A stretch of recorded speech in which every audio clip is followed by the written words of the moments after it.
بسم الله الرحمن الرحيم والحمد لله رب العالمين والصلاة والسلام على أشرف المرسلين وعلى آله وصحبه أجمعين. أما بعد فيا أيها الإخوة أوصيكم عباد الله وإياي بتقوى الله. أعوذ بالله من الشيطان الرجيم. بسم الله الرحمن الرحيم. قل هل يستوي الذين يعلمون والذين لا يعلمون. صدق الله العلي العظيم.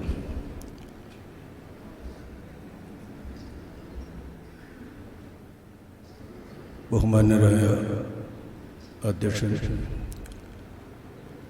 ആദരണീയരായ സയ്യിദ് അവറുകൾ, ആദരണീയരായ ദക്ഷിണ കേരള ജംഇയ്യത്തുൽ ഉലമായുടെ അനിഷേധ്യ അമരക്കാരനും അധ്യക്ഷനുമായ ബഹുമാന്യരായ ശൈഖുന ചേലക്കാട് ഉസ്താദ് അവറുകളെ,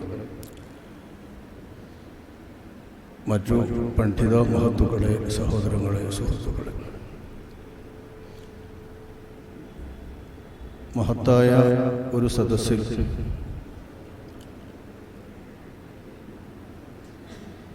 അബ്റാറുൽ ഉലമായുടെ ഒരു പുരസ്കാരം ജൗഹറുൽ ഉലമായുടെ സഹപാഠി, ഇന്ന് കേരളത്തിൽ ജീവിച്ചിരിക്കുന്ന ഉലമാക്കളിൽ ഏറ്റവും പ്രായമുള്ള, വളരെ കാലം ദീനിന് ഖിദ്മത്ത് ചെയ്യാൻ ഭാഗ്യം ലഭിച്ച ഈ പുരസ്കാരം ആരുടെ സ്മരണയിലാണോ ആ മഹാന്റെ അത്രയും കാലവും അവർക്ക് ശേഷം 3 കൊല്ലം കൂടി ഇൽമിനെ സേവിക്കാൻ അവസരം ലഭിച്ച അബുൽ ബുശ്ര ഉസ്താദ് അവരുടെ സാന്നിധ്യത്തിൽ ലഭിച്ചത് ഒരു മഹത്തായ അംഗീകാരമായി, സൗഭാഗ്യമായി തന്നെ, അള്ളാഹു നൽകിയ ഒരനുഗ്രഹമായി തന്നെ കാണുന്നു. സന്തോഷത്തോടുകൂടെ അത് സ്വീകരിക്കുകയും ചെയ്യുന്നു. അള്ളാഹു ബന്ധപ്പെട്ടവർക്കെല്ലാം മുന്തിയ ജസ നൽകുമാറാവട്ടെ. ദീനുമായി ബന്ധപ്പെട്ട് ദീനിനെ സേവിച്ച് ജീവിക്കാൻ മഹാനായ ജൗഹറുൽ ഉലമ വടുതല ഉസ്താദ് അവറുകളെ പോലെ, അവരുടെ സഹപാഠിയെ പോലെ, മറ്റു നമ്മുടെ നേതാക്കന്മാരെ പോലെ നമുക്കെല്ലാവർക്കും അല്ലാഹു തആല തൗഫീഖ് നൽകുമാറാവട്ടെ. ഏത് അംഗീകാരവും ഏത് പുരസ്കാരവും ലഭിക്കുമ്പോൾ അതൊക്കെയും ഒരേ ഒരു നാമത്തിൽ, ഒരേ ഒരു മഹാനിൽ ചെന്ന് നിൽക്കുന്നു എന്നതാണ് ഈയുള്ളവൻ്റെ അനുഭവം. ഇവിടെയും അനുസ്മരിക്കപ്പെട്ടപ്പോൾ ഏറ്റവും പ്രധാനമായി പറയപ്പെടുന്ന വിശേഷണം വണ്ടൂരിലെ ശൈഖുന താജുൽ ഉലമ അവர்களுമായുള്ള ബന്ധമാണ്. അവിടത്തേക്ക് 70 വയസ്സ് കഴിഞ്ഞതിന് ശേഷമാണ് ഈയുള്ളവന് നേരിൽ അവിടുത്തെ ക്ലാസ്സിലിരിക്കാനും ജാമിയ വഹബിയയിൽ പഠിക്കാനും അവസരമുണ്ടാകുന്നത്. 70 പിന്നിട്ട ഒരാൾ ഒരു 10-22 വയസ്സ് മുതൽ ദർസ് നടത്തിക്കൊണ്ടിരിക്കുന്ന ഒരാൾ അവരുടെ ജീവിതത്തിൻ്റെ സായം സന്ധ്യയിൽ എത്ര അവശനായിരിക്കും, എത്ര പ്രയാസത്തിലായിരിക്കും. ആവർത്തിച്ച് നടക്കുന്ന ദർസ് കിതാബുകളാകുമ്പോൾ തുടക്കത്തിലുണ്ടാകുന്ന ആവേശം എത്രമേൽ തണുത്തിരിക്കും. ഈ കാലത്താണ് ഈയുള്ളവന് ശൈഖുന അവറുകളിൽ നിന്ന് ശിഷ്യത്വം ലഭിക്കുന്നത്, ദർസ് കേൾക്കാൻ അവസരം ലഭിക്കുന്നത്. ആ ഒരൊറ്റ ബലത്തിൽ, ആ ഒരൊറ്റ പേരിൽ വാഴ്ത്തപ്പെടുന്ന വാഴ്ത്തലുകളെല്ലാം ബഹുമാന്യരായ താജുൽ ഉലമ അവർക്കുള്ളതാണ്. മഹാനരോടൊപ്പം അള്ളാഹു നാം ഏവരെയും എല്ലാ അസാധ്യത്തിൻ്റെയും ആലംബവും അവലംബവുമായ ഇൽമിൻ്റെ വിതരണക്കാരനായ മുത്തു മുസ്തഫ സല്ലല്ലാഹു അലൈഹി വസല്ലം തങ്ങളോടൊപ്പം അവിടുത്തെ ജിവാറിൽ നമ്മളെല്ലാവരെയും അല്ലാഹു തആല ഒരുമിച്ച് കൂട്ടുമാറാവട്ടെ. ജൗഹറുൽ ഉലമായുടെ പേരിലുള്ള ഒരു പുരസ്കാരം, അതെന്ത് പുരസ്കാരമാണെങ്കിലും അവിടുത്തെ പേരിലുള്ള പുരസ്കാരം എന്ന് പറയുന്നത് തന്നെ സന്തോഷകരമാണ്. ബഹുമാന്യർ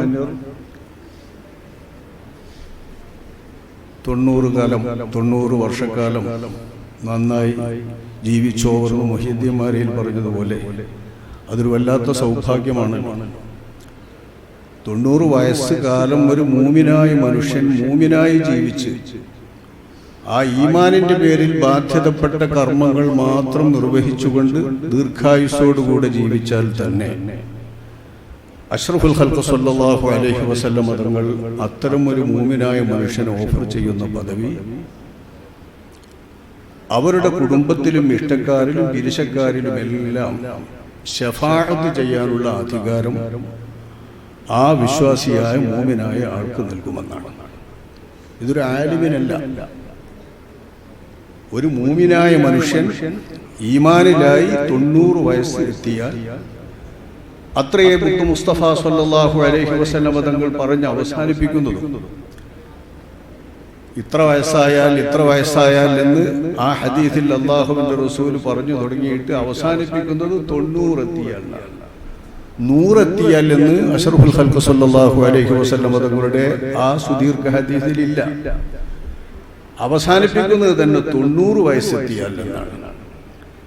90 വയസ്സെത്തിയ ആൾക്ക് അല്ലാഹു സുബ്ഹാനഹു വ തആല നൽകുന്ന പദവി ശഫഅഹു ഫീ അഹ്ലിഹി, അദ്ദേഹത്തിൻ്റെ എല്ലാ ബന്ധുമിത്രാദികളിലും ഇഷ്ടക്കാരിലും പിരിശക്കാരിലും അദ്ദേഹത്തിൻ്റെ ബന്ധപ്പെട്ട എല്ലാവരിലും ശുപാർശ ചെയ്യുകയും ആ ശുപാർശ അല്ലാഹു തആല അവരിൽ നിന്ന് സ്വീകരിക്കുകയും ചെയ്യുന്ന ഒരു മഹത്തായ പദവിയാണ് 90 വർഷക്കാലം മൂമിനായി ജീവിച്ച ഒരു മനുഷ്യന് നൽകുന്ന മഹത്വം എന്ന് പറയപ്പെടുമ്പോൾ കൃത്യമായി ഒരു അറബ് പ്രകാരം 1-2 മാസത്തിൻ്റെ കുറവല്ലേ ഉള്ളൂ.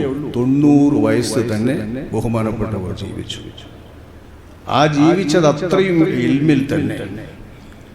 അദ്ദേഹത്തിൻ്റെ ചരിത്രം അത്യാവശ്യം നമ്മൾ വായിക്കുകയും അദ്ദേഹത്തിൻ്റെ ആത്മകഥ പോലെ എഴുതിയിട്ടുള്ള, ഇപ്പോൾ ഇവിടെ പറഞ്ഞ ഫദ്ഹുദ്ദീൻ മൗലവി അവർക്ക് പ്രത്യേകം പറഞ്ഞു കൊടുത്ത് അവരെഴുതിയിട്ടുള്ള ഒന്ന് ഞാൻ അന്ന് വായിച്ചിട്ടുണ്ട്, അതവർ സമ്മാനിച്ചിട്ടുമുണ്ട് ബഹുമാനപ്പെട്ടവർ തന്നെ.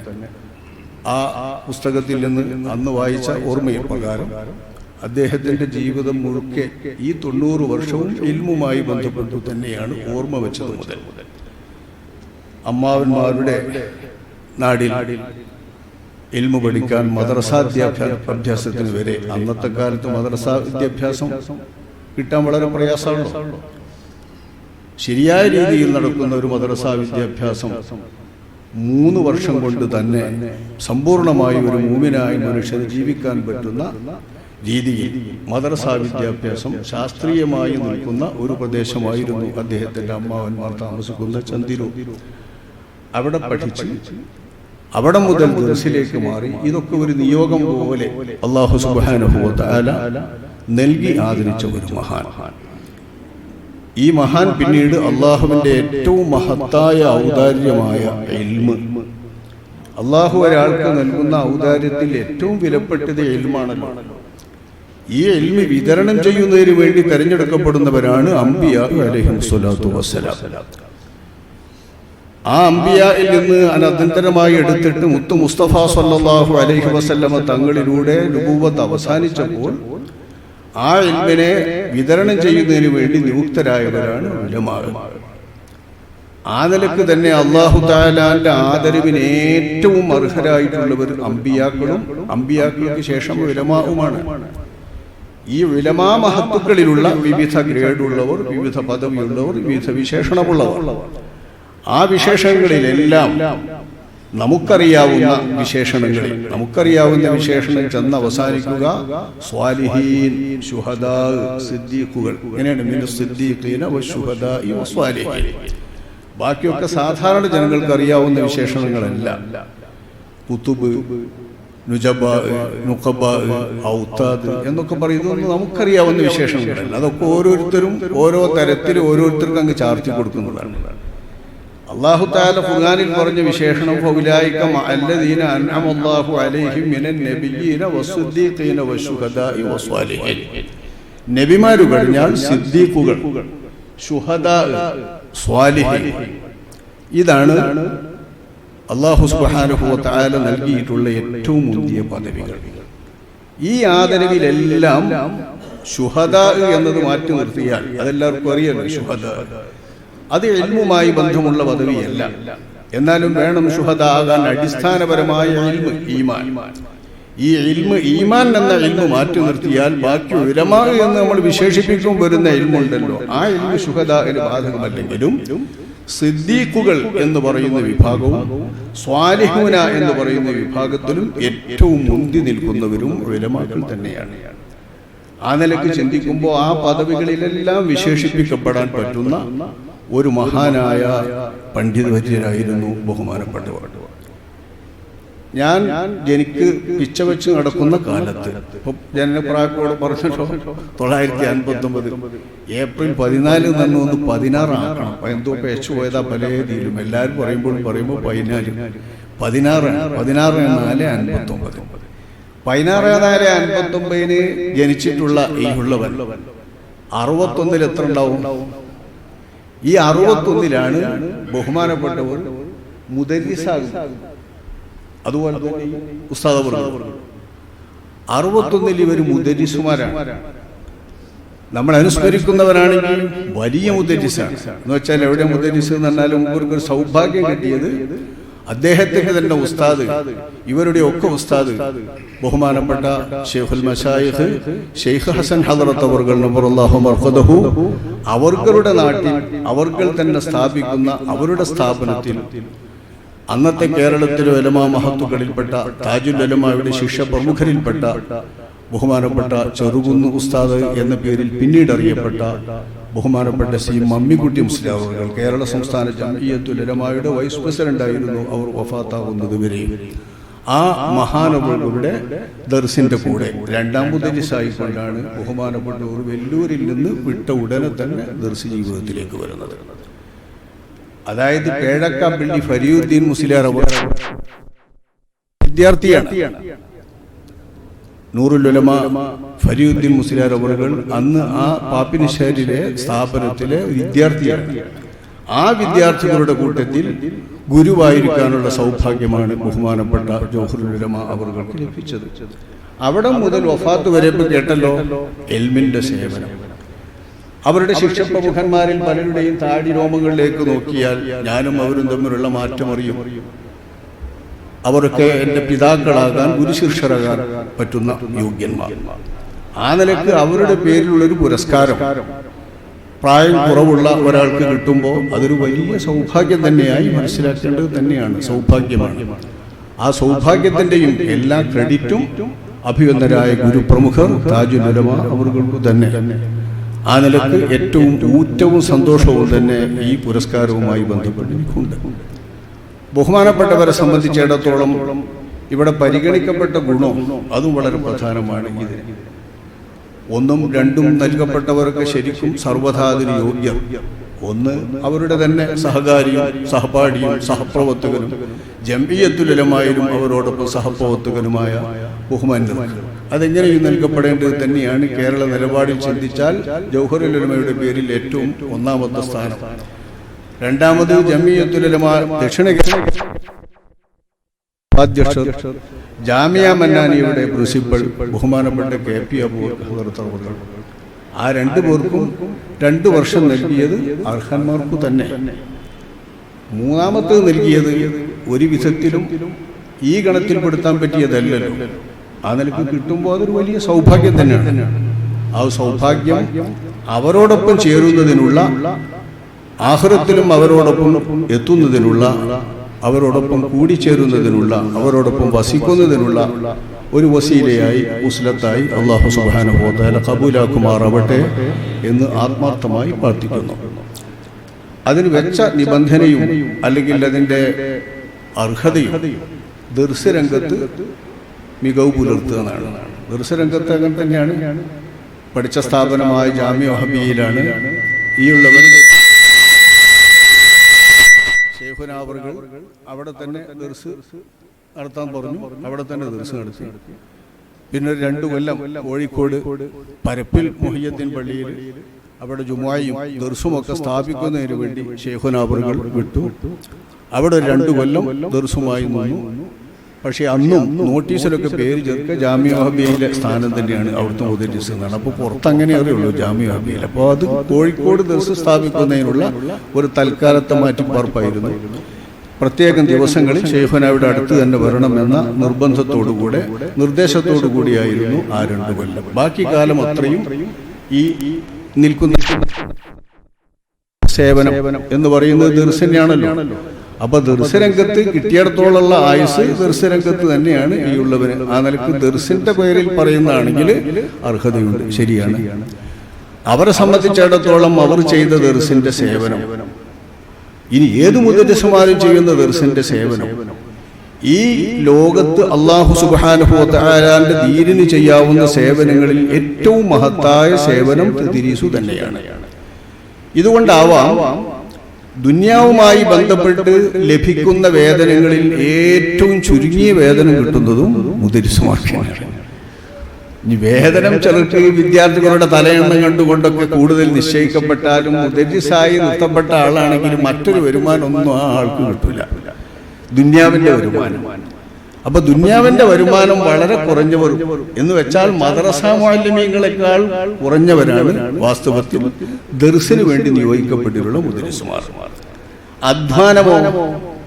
അധ്വാനം ഇവിടെ ലോകത്ത് ചെയ്യുന്ന ഉലമാക്കന്മാരല്ലാത്ത മറ്റെല്ലാവരുടെ അധ്വാനത്തെക്കാൾ കൂടുതൽ സമയം അധ്വാനിക്കേണ്ടി വരുന്നത് മുദരിസുമാർക്കാണ്. നിങ്ങൾ കേട്ടാൽ ഏത് മുദരിസുമാർ അതറിയാം. സുബ്ഹ് നിസ്കരിച്ചിടം മുതൽ മിക്ക മുദരിസുമാർക്കും ദർസുണ്ടെങ്കിൽ ആ ശരിയായ ദർസും വിദ്യാർത്ഥികളും ഉണ്ടെങ്കിൽ സുബ്ഹിന്റെ ശേഷം സൂര്യൻ ഉദിക്കുന്നത് വരെ നിസ്കരിച്ചിടത്ത് തന്നെ ഇരിക്കുന്നതിൽ വലിയ പുണ്യമുണ്ട്, മഹത്തായ പുണ്യം, ധാരാളം ഉംറകൾ നിർവഹിച്ച പുണ്യം, അല്ലാഹുവിന്റെ റസൂൽ തന്നെ ഓഫർ ചെയ്ത പുണ്യം. ഈ പുണ്യം നേടാൻ പോലും ഒരു മുദരിസിനെ സംബന്ധിച്ചിടത്തോളം അങ്ങനെ ഇരിക്കാൻ കഴിയില്ല. എന്നാൽ ആ നടത്തിൽ തന്നെ നിസ്കരിച്ചിടത്ത് തന്നെ ഇരുന്ന് നടത്തുന്നവരാണെങ്കിൽ അവർക്ക് അങ്ങനെ നേടാം. എന്നാലും അതിനേക്കാൾ പുണ്യം ഇൽമിൽ ജോലിയാവുന്നത് തന്നെയാണ്. സ്വന്തമായി ഒരാൾ അയാൾക്ക് വേണ്ടി ചെയ്യുന്ന ഇബാദത്തിനേക്കാൾ ഏറ്റവും പുണ്യമുള്ളത് ഇൽമുമായി ബന്ധപ്പെട്ടുകൊണ്ടിരിക്കുന്ന ജോലിയാണെന്നത് നമ്മുടെ ഇമാമിങ്ങൾ എല്ലാവരും സമ്മതിച്ചിട്ടുള്ളതല്ലേ. മിൻ അഫ്ളലി ത്വാഅത്ത് അല്ല ഔ അഫ്ളലു ത്വാഅത്ത്, അത് തന്നെയാണ് ഏറ്റവും.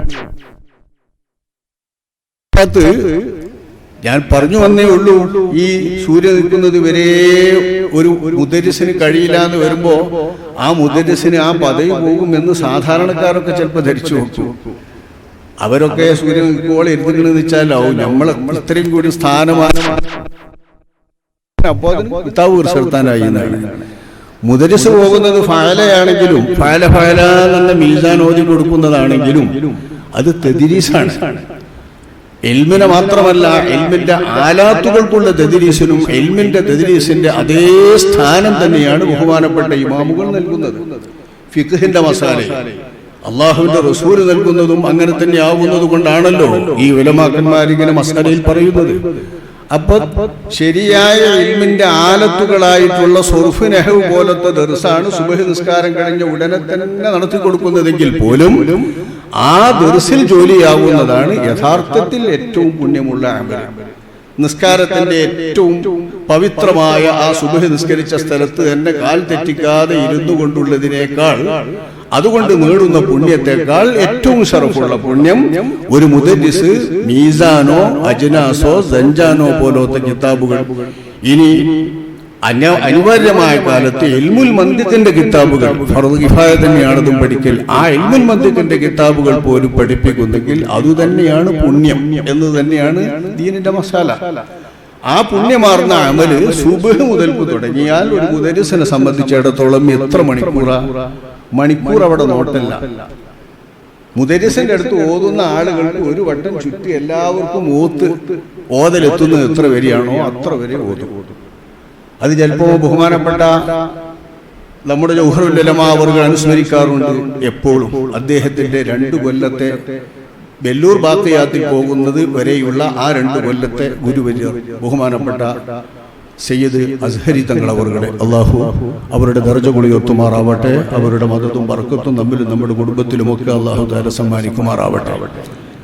അവരോട് വല്ലാത്തൊരു മാനസികമായ അടുപ്പവും ആദരവും വല്ലാത്തൊരു വിധേയത്വവുമായിരുന്നു ബഹുമാനപ്പെട്ട ജൗഹറുൽ ഉലമാ വടുതല ഉസ്താദ് അവർക്ക്. എത്രയോ സംസാരങ്ങളിൽ ഇത് നമുക്ക് വായിക്കാം. ആ കൂട്ടത്തിൽ അവർ പറയാറുണ്ട്, വല്ലാത്ത അധ്വാനിയാണ്, വല്ലാത്ത അധ്വാനി.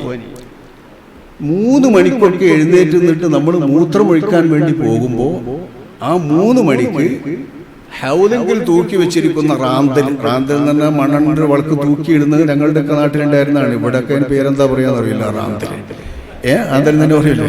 ആ റാന്തൽ എന്നൊക്കെ ഉണ്ടല്ലോ, ഉണ്ടാവും പേര്. ആ റാന്തൽ എന്ന് പറയുന്ന വിളക്കിന്റെ ചുവട്ടിലേക്ക് കിതാബ് ഇങ്ങനെ നോക്കി മുത്താലാത്ത് ചെയ്തുകൊണ്ടിരിക്കും ബഹുമാനപ്പെട്ട തങ്ങളവറുകൾ. അങ്ങനെ ആവാനൊരു കാരണമുണ്ടല്ലോ. ആ 2 മണിക്ക് 3 മണിക്ക് നോക്കിയിരിക്കും. എന്നിട്ട് സുബഹിന്റെ ശേഷം ദിവസമാണ് വല്ലാത്ത അധ്വാനിയായിരുന്നു പറയും. ആ അധ്വാനം അങ്ങേയറ്റം അധ്വാനിക്കേണ്ടി വരും. കാരണം അവർക്ക് ആദ്യം ദർസ് കിട്ടുന്നത് വെല്ലൂരിൽ നിന്ന് പുറത്തു വന്ന ഉടനെ ബഹുമാനപ്പെട്ട ശൈഖുനാ വണ്ടൂരിലെ താജുൽ ഉലമാ അവറുകൾ ദർസ് നടത്തിയിരുന്ന തലക്കടത്തൂരെ ദർസിൽ ബഹുമാനപ്പെട്ടവർ പോകുമ്പോൾ പകരം ഏൽപ്പിച്ചിട്ടുള്ളവരാണ് ബഹുമാനപ്പെട്ട അസ്ഹരി തങ്ങൾ അവറുകൾ. അസ്ഹരി തങ്ങൾ അവറുകളുടെ പുതിയപ്പള്ളാണ് നമ്മുടെ ആദരണീയരായ തങ്ങൾ അവറുകൾ. അപ്പോൾ അത് വലിയൊരു സന്തോഷമായി. ആ അസ്ഹരി തങ്ങൾ അവറുകൾ ബഹുമാനപ്പെട്ട ശൈഖുനാ താജുൽ ഉലമാ അവറുകൾ പോകുമ്പോൾ അവിടെ നിന്ന് ഇവിടുത്തെ വിദ്യാർത്ഥികൾ ഇവിടെ വെച്ചിട്ട് അത്യാവശ്യം ഇവിടെ വെച്ചിട്ടാണ് പോയത്. തങ്ങളെപ്പോഴും അനുസ്മരിക്കാറുണ്ട്, അള്ളാഹു ചെയ്ത വല്ലാത്തൊരു നിയമത്തും ശൈഖുനാ വണ്ടൂരിലെ മൂപ്പർ ചെയ്ത വല്ലാത്തൊരു അനുഗ്രഹവും മൂപ്പരെ വലിയ വലിയ കുട്ടികളൊക്കെ മൂപ്പർ അങ്ങോട്ട് കൊണ്ടുപോയി. ചെറിയ കുട്ടികളെ ഇവിടെ വെച്ചുള്ളൂ, അതില്ലായിരുന്നെങ്കിൽ ഞാൻ കുഴങ്ങിയനെ എന്ന്. അപ്പൊ ആ ചെറിയ കുട്ടികളെ ആയാലും തലക്കടത്തൂർ ദർസ് പറഞ്ഞാൽ അത് വല്ലാത്തൊരു സൗഭാഗ്യമുള്ള ദർസാണ്. അഭ്യുന്നരായ താജുൽ ഉലമായുടെ പിതാവ് ബഹുമാനപ്പെട്ട പോക്കർ മുസ്ലിയാർ അവറുകളായിരുന്നു അവിടുത്തെ മുദരിസ്. അവരുടെ അടുത്തായിരുന്നു ശംസുൽ ഉലമാ ഖുതുബി അവറുകൾ അവിടെ ഓതിയിരുന്നത്. ശേഷം കമ്മുണ്ണി മുസ്ലിയാർ അവറുകളായിരുന്നു അവിടുത്തെ മുദരിസ്. അവരുടെ അടുത്തായിരുന്നു നമ്മുടെ തങ്ങളുണ്ടല്ലോ വടകര മുഹമ്മദാജി തങ്ങൾ അവറുകൾ ഓതിയിരുന്നത്. ഇങ്ങനെയൊക്കെയുള്ള വലിയ പ്രധാനപ്പെട്ട മുദരിസുമാർ നിന്ന വലിയ വലിയ മഹത്തുക്കൾക്ക് ജന്മം നൽകിയിട്ടുള്ളൊരു മഹത്തായ പള്ളിയാണ്. പള്ളികൾക്കുണ്ടല്ലോ ചില മഹത്വം. ഈ എൽമിന്റെ മഹത്വം തന്നെ വലിയ മഹത്വം. ആ മഹത്വമുള്ള ഈ തലക്കടത്തൂർ ദർസിലാണ് ബഹുമാനപ്പെട്ടവർ നിർത്തിയത്. ആ ദർസിൽക്ക് എന്ന് പറഞ്ഞാൽ തന്നെ കേരളത്തിൽ നിന്ന് ആളുകൾ ഒഴുകുമല്ലോ. അവിടെ മുദരിസായി നിർത്തി എന്ന് പറയുമ്പോൾ തന്നെ അതുകൊണ്ട് സയ്യിദും ആയാലും പിന്നെ സയ്യിദും ആയാലും കൂടിയാകുന്നവരുടെ ശറഫൻ ഒന്നാകെ ചെല്ലും. ആ ചെന്നവരിൽപ്പെട്ടവരാണ് ബഹുമാനപ്പെട്ട നമ്മളിപ്പോൾ അനുസ്മരിക്കുന്ന ജൗഹറുൽ ഉലമാ വടുതല ഉസ്താദ് അവറുകൾ. അവരിലേക്കാണ് നേരത്തെ തന്നെ ചെന്നത്, അവരുടെ ആദ്യ ദർസിലേക്ക്. അപ്പം ആ 2 കൊല്ലം അത് കഴിഞ്ഞപ്പോൾ അവർ പിന്നെ ദൈവബന്ധിലും പോയി ബാക്കിയാത്രയും കഴിഞ്ഞു വന്നിട്ടുള്ള ആ വരവിലാണ് ബഹുമാനപ്പെട്ട വടുതല ഉസ്താദ് അവറുകൾ ചെല്ലുന്നത്. അത് കഴിഞ്ഞപ്പോൾ 2 കൊല്ലം കഴിഞ്ഞപ്പോൾ മൂപ്പര് പിന്നെ അസ്ഹറിലേക്കും പോയി നിർത്തിയിട്ട്. ബഹുമാനപ്പെട്ട എൻ്റെ അഭിമന്യ ഉസ്താദ് താജുൽ ഉലമാ അവറുകൾ അനുസ്മരിക്കാറുള്ളത് ദർസ് കൊണ്ട് കുഴങ്ങിയിട്ട് ജീവിക്കാൻ കഴിയായിട്ട് പോയതാണ് ബഹുമാനപ്പെട്ട തങ്ങളവറുകൾ അസ്ഹർക്ക് എന്ന് പറയാറുള്ളത്. അത്ര ദർസുണ്ട്, വളരെ കുഴങ്ങി പോകുന്ന ദർസ്. ഇതിങ്ങനെ ഈ 3 മണിക്കൊക്കെ ഈ രൂപത്തിൽ നോക്കണ്ടേ അത്ര വിദ്യാർത്ഥികൾ ഉണ്ടായിട്ടല്ലേ. ആ അധ്വാനം കൊണ്ട് കുഴങ്ങിയിട്ട് ജീവിക്കാൻ സ്വൈര്യമില്ലായിട്ടാണ് ബഹുമാനപ്പെട്ട തങ്ങളവറുകൾ അസ്ഹറിലേക്ക് പോയത് എന്ന് ബഹുമാനപ്പെട്ട താജുൽ ഉലമാ അവറുകൾ എപ്പോഴും പറയാറുണ്ട്. ആ തങ്ങളെ പറയുമ്പോൾ ബഹുമാനപ്പെട്ടവർക്ക് വല്ലാത്തൊരു സംഗതിയാണ്. ബഹുമാനപ്പെട്ടവർ കരിങ്കപ്പാറ മുഹമ്മദ് മുസ്ലിയാർ അവറുകളിൽ നിന്നാണ് അവർ കിതാബ് നല്ലോണം ഓതിയത്. അപ്പൊ ആ ഇൽമിന്റെ ദാർഢ്യതയും നമ്മൾ നോക്കണം. ബഹുമാനപ്പെട്ടവർ തലക്കടത്തൂർ ദർസിൽ താജുൽ ഉലമാ അവറുകൾ ദർസ് നടത്തുമ്പോൾ അവിടുത്തെ ദർസിൽ ഓതാൻ ചെന്ന ആളാണ് അസ്ഹരി തങ്ങൾ അവറുകൾ. അവിടെ ഓതാൻ വേണ്ടി ചെല്ലാൻ കാരണമുണ്ട്. അവിടുത്തെ അനുജൻ മുത്തു തങ്ങൾ അവറുകൾ എനിക്കധികം വളരെയധികം ബന്ധമുള്ളവരാണ്. മരുത്തുംകടവ് മുത്തുത്തങ്ങൾ, മരുത്തുംകടവ് തങ്ങൾ എന്നാണ് വണ്ടൂരിൽ ബഹുമാനപ്പെട്ടവരെ അറിയുക, മരുത്തുംകടവിൽ തങ്ങളെ. ഈ മരുത്തുംകടവിൽ തന്നെ അവരൊക്കെ. മരുത്തുംകടവിലെ തങ്ങൾ മുത്തുക്കോയ തങ്ങൾ അവരുടെ അനുജ സഹോദരനാണ്. അവരന്ന് അവിടെ ഓതുന്നുണ്ട്. ആ ഓതുന്നവരുടെ ദർസിലേക്കാണ് ജ്യേഷ്ഠൻ ബഹുമാനപ്പെട്ടവർ തലക്കെടുത്തൂർ ദർസിൽ ഓതാൻ വേണ്ടി ചെല്ലുന്നത്. പക്ഷേ ജ്യേഷ്ഠൻ ഓതാൻ പറ്റുന്ന കിതാബുകൾ അവിടെ കൂടാൻ പറ്റിയതപ്പോൾ ഇല്ല. നടക്കുന്ന ദർസിൽ കൂട്ടണമല്ലോ, അല്ലെങ്കിൽ മൂപ്പർക്കായിട്ട് വേറെ ദർസിൽ കൊടുക്കണം. അപ്പോൾ ബഹുമാനപ്പെട്ടവരെ വിട്ടതാണ് കരിങ്കപ്പാറ മുഹമ്മദ് മുസ്ലിയാരുടെ അടുത്തേക്ക്. കരിങ്കപ്പാറ മുഹമ്മദ് മുസ്ലിയാരുടെ അടുത്തേക്ക് നിർദ്ദേശിച്ചു കൊടുത്തിട്ട് എഴുത്തും കൊടുത്ത് വിട്ടിരിക്കുന്നത് വണ്ടൂരിലെ താജുൽ ഉലമാ അവറുകളാണ്. അപ്പോ തങ്ങളവറുകളെ വളർത്താൻ പറ്റുന്ന ഒരു മഹാനായി കരിങ്കപ്പാറ മുഹമ്മദ് മുസ്ലിയാർ അവറുകളെ കാണുകയും അവിടത്തെ ദർസിൽ പഠിച്ചു വരാൻ വേണ്ടിയിട്ട് തന്നെ തേടി വന്ന ഒരാളെ പറഞ്ഞയക്കുകയും ചെയ്യുമ്പോൾ നുസ്ഹും നസീഹത്തും കടമയായി ധർമ്മമായി ഏറ്റെടുത്തിരിക്കുന്ന താജുൽ ഉലമയെ പോലുള്ള മഹാന്മാർ ഏറ്റവും ഗുണകാംക്ഷാപൂർവമാണല്ലോ ഈ ചുമതല നിർവഹിക്കുന്നത്. ആ നിലക്ക് തന്നെയാണ് അസ്ഹരി തങ്ങളവറുകൾ അവിടെ നിന്ന് പഠിച്ചു വളരുന്നത്. അതേപോലെ തന്നെ അതേ ദർസിലേക്ക് ഓതാൻ ചെന്നവരായിരുന്നു ബഹുമാനപ്പെട്ട ഷെയ്ഖ് ഹസൻ ഹദറത്ത് അവറുകൾ. അത് അവർ തന്നെ എഴുതാറുണ്ട്. അവരുടെ ശരീക്കായ കൂട്ടുകാരനായ ഉസ്താദുൽ അസാത്തീദ് ഓക്കെ ഉസ്താദ് അവറുകൾ എഴുതിയിട്ടുണ്ട്. ബഹുമാനപ്പെട്ട ഷെയ്ഖുനാ താജുൽ ഉലമാ അവറുകളും മനുസ്മരത്തിൽ എഴുതിയിട്ടുണ്ട്. ജംഉൽ ജവാമിഅ് ബഹുമാനപ്പെട്ട താജുൽ ഉലമയിൽ നിന്ന് ഓതാനാണ് ഷെയ്ഖ് ഹസൻ ഹദറത്ത് ബഹുമാനപ്പെട്ടവർ തലക്കെടുത്തൂർ ദർസിൽ ചെല്ലുന്നത് എങ്ങനെയെന്ന് വെച്ചാൽ 1, 2, 3 ദിവസം ഒരു മുദരിസിനടുത്ത് ചെന്നാൽ അവരുടെ ദർസ് കേൾക്കും. ഷെയ്ഖ് ഹസൻ ഹദറത്ത് കേട്ടിട്ട് പറ്റിയെങ്കിൽ മാത്രമേ ഞാൻ ഇന്ന ആവശ്യത്തിന് വന്നതാണ്, ഇവിടെ ഓതാൻ വേണ്ടി വന്നതാണ് നാം മുദരിസിനോട് പറയൂ. ഇല്ലെങ്കിൽ അവരവിടെ പോകും. ഇതാണ് അവരുടെ പതിവ്. അങ്ങനെ തെരഞ്ഞെടുത്ത് ഓതുന്നവരാണ് ഷെയ്ഖ് ഹസൻ ഹദറത്ത് അവറുകൾ. ജംഉൽ ജവാമി ഓതാനായിട്ട് അവരെവിടെ ഓതിയാളാ? മഹാനായ തർക്കണ്ടിയിൽ ഓറെടുത്തെന്നാണ് ബഹുമാനപ്പെട്ടവർ ധാരാളം കിതാബുകൾ ഓതിയിട്ടുണ്ട്. തർക്കണ്ടിയിൽ ഓറ് എന്ന് പറഞ്ഞാൽ ആയഞ്ചേരി അബ്ദുറഹ്മാൻ മുസ്ലിയാർ എന്ന് പറഞ്ഞാൽ ദീർഘകാലം പൊന്നാനിയിലെ വെളിയങ്കോട് തട്ടാങ്കര കുട്ടിയാമ്മ മുസ്ലിയാർ, കാലത്തിന്റെ മലബാറിന്റെ ഇബ്നു ഹജർ ഹൈതബി, അവരാണ് ബഹുമാനപ്പെട്ട കുട്ടിയാമ്മ മുസ്ലിയാർ അവറുകൾ. ആ കുട്ടിയാമ്മ മുസ്ലിയാർ അവറുകളുടെ അടുത്തിരുന്ന് അവസാനം വരെ ഓതിയിട്ടുള്ളവരാണ് ആയഞ്ചേരി അബ്ദുറഹ്മാൻ മുസ്ലിയാർ അവറുകൾ. അവരിൽ നിന്ന് ദീർഘമായി ഓതിയിട്ടാണ് ഷെയ്ഖ് ഹസൻ ഹദറത്തുള്ളത്. അവർ ജംഉൽ ജവാമി ഓതാൻ എല്ലാ ദർസും എല്ലാ കിതാബും എല്ലായിടത്തും കിട്ടൂലല്ലോ. ആ ഒരു മുദരിസ് ഒരുപാട് പല ദർസുകളും ഒക്കെ കിട്ടുള്ളൂ. ദർസിന്റെ ജീവിതത്തിൽ എല്ലാവർക്കും അറിയാം. ജംഉൽ ജവാമി ഓതാൻ വേണ്ടി വരുമ്പോൾ ബഹുമാനപ്പെട്ടവർക്ക് അന്ന് അവിടെ ജംഉൽ ജവാമി ഇല്ലാത്തത് കൊണ്ട് അവരുടെ ശിഷ്യൻ കൈതക്കര അബ്ദുൽ ലത്തീഫ് മൗലവി എന്ന് പറഞ്ഞതാണ് എൻ്റെ ഓർമ്മ. അവരുടെ അടുത്തേക്കാണ് ഷെയ്ഖ് ഹസൻ ഹദറത്ത് അവറുകളെ താജുൽ ഉലമാ അവറുകൾ വിട്ടത്. അതേപോലെ കരിങ്കപ്പാറ മുഹമ്മദ് മുസ്ലിയാരുടെ അടുത്തേക്ക് വിട്ടതാണ് ബഹുമാനപ്പെട്ട അസ്ഹരി തങ്ങളവറുകളെ. ഈ അസ്ഹരി തങ്ങളവറുകൾ അവിടെ നിന്ന് പഠിച്ചിട്ട് ആ ബാക്കിയാത്തിൽ പോയി വന്ന് തലക്കെടുത്തൂർ മുദരിസായി. ഇതൊക്കെ മഹാസൗഭാഗ്യമാണ്. അപ്പൊ ഇൽമിന്റെ ഏറ്റവും വലിയ ശറഫ് ആ ഇൽമു സുദൃഢമായ ഇൽമായിരിക്കുക. അഷ്റഫുൽ ഖൽഖ് സ്വല്ലല്ലാഹു അലൈഹി വസല്ലമ തങ്ങളിലേക്ക് വരെ സനദ് കൃത്യമായി മുത്തസിലായിരിക്കുക. ആ മുത്തസിലായ സനദിലുള്ള റിജാലുകളെല്ലാം ഏറ്റവും മുന്തിയ യോഗ്യന്മാരായിരിക്കുക എന്ന് വന്നാൽ അതൊരു ബർക്കത്തുള്ള ഇൽമാണ്, നാഫിയായ ഇൽമ്. ആ ഇൽമാണ് ഖൽബിലേക്ക് കിടക്കുന്ന ഇൽമ്.